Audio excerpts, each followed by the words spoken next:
আপনার জীবনের জন্য যদি এই হাদিসটা যদি স্মরণ রাখতে পারেন, ইনশাআল্লাহুল আজিজ যতদিন আমি বেঁচে থাকি আমার সাথে দেখা হলে আপনি এটা অবশ্যই বলবেন যে হুজুর আমার সালাত চেঞ্জ হয়ে গেছে, আমার আগে সালাতে মন লাগতো না, আমি লড়াচড়া করতাম, এখন আর করি না, এখন আমার মন লাগে। যখনই আমার এই হাদিস মনে হয় আমি বুঝতে পারি আমি আমার রবের সামনে আছি, আমি আর এখন আর লড়াচড়া করি না, আমার সালাত সুন্দর হয়ে গেছে।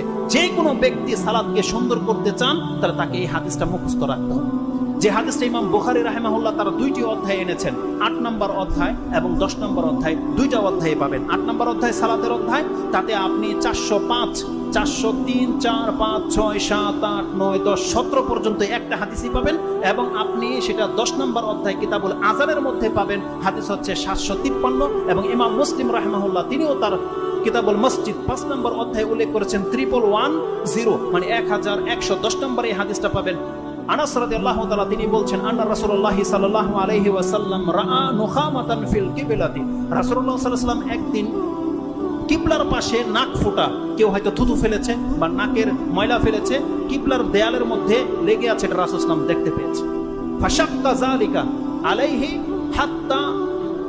হাত্তা রুইয়া ফি ওয়াজহিহি, রাসূলুল্লাহ সাল্লাল্লাহু আলাইহি ওয়াসাল্লাম এতটা বেশি কষ্ট পেয়েছেন যে তার চেহারায় পর্যন্ত সেই কষ্টের ছাপটা ফুটে উঠেছে। ফাকামা, রাসূলুল্লাহ টিকতে পারলেন না, দাঁড়িয়ে গেলেন।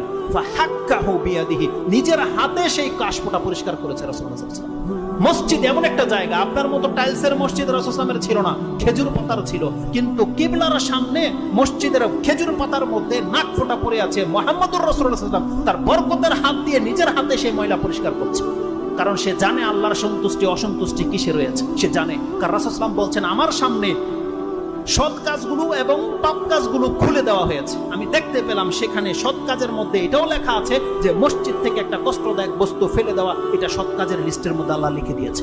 কে করেছে এত বড় পাপ? রাসূলুল্লাহ সাল্লাল্লাহু আলাইহি ওয়াসাল্লাম নিজের হাতে সেটাকে পরিষ্কার করে দিয়েছে। তারপরে যে মূলনীতিটা রাসূলুল্লাহ সাল্লাল্লাহু আলাইহি ওয়াসাল্লাম পেশ করেছে, ইন্না আহাদাকুম ইযা কানা ফিস সালাহ, এটা একটা ভাষা।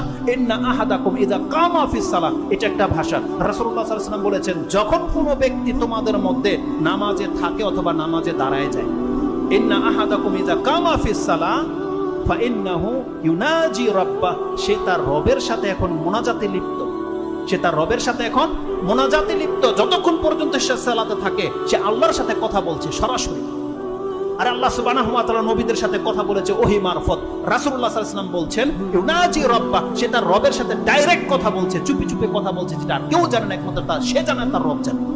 রাসূল সাল্লাল্লাহু আলাইহি ওয়াসাল্লাম বলেছেন আও ইন্নাহু বাইনাহু ওয়া বাইনা কিবলাতিহি, রাসূলুল্লাহ সাল্লাল্লাহু আলাইহি ওয়াসাল্লাম বলছেন কোন ব্যক্তি যখন আল্লাহু আকবার করে দাঁড়িয়ে যায়, তার আর তার কিবলার মাঝে আল্লাহ